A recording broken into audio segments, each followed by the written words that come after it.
We, of course, are such a social society here in Southeast Louisiana. We love our festivals, our parades, our parties. Hard to do a lot of that these days with COVID-19, but, you know, our dogs are very similar. They like to be social creatures as well, but you really need to make sure that they're acclimated before you introduce them into some of these new settings. Joining us now with the SPCA, Justin Vlosich, and tell us a little bit about some ways that we could possibly socialize our pets to make sure that everybody is safe. Absolutely. So like you were saying, you want to start your pet off young. If you adopt a puppy, it's great to socialize them from an early time. Like humans, dogs like friends. So getting your puppy used to having doggy friends could be a great way for them to be a great adult and interact the right way with other dogs. And one of the best ways to do that is kind of teach them that dogs are okay. Expose them to a lot of stuff when they're young, and then they won't be really as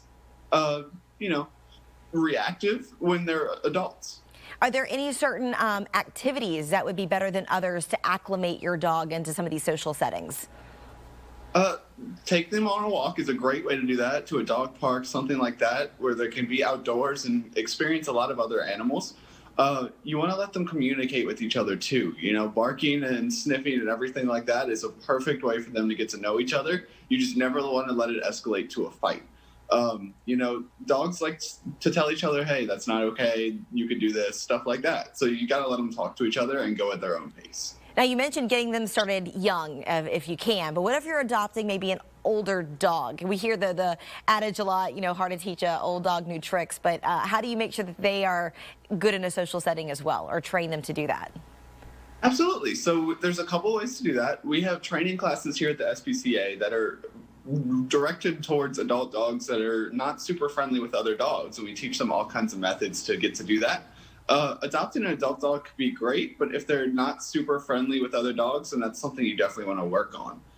Introducing them to other dog-friendly dogs could be a great way to do that, because then they could realize what's okay and what's not. So someone like Knight here, who's 6 years old, he's a little older, he could still get some training if he's not super dog-friendly. And Knight there is looking for his forever home, right? Can you tell us a little bit about him, and maybe somebody's looking for that dog to take on those social walks? Absolutely. So he is up for adoption right now. I'll try and show him a little better. He's 6. He's a little Pomeranian mix. He is super sweet and he loves being held. And it's morning, so he's a little sleepy.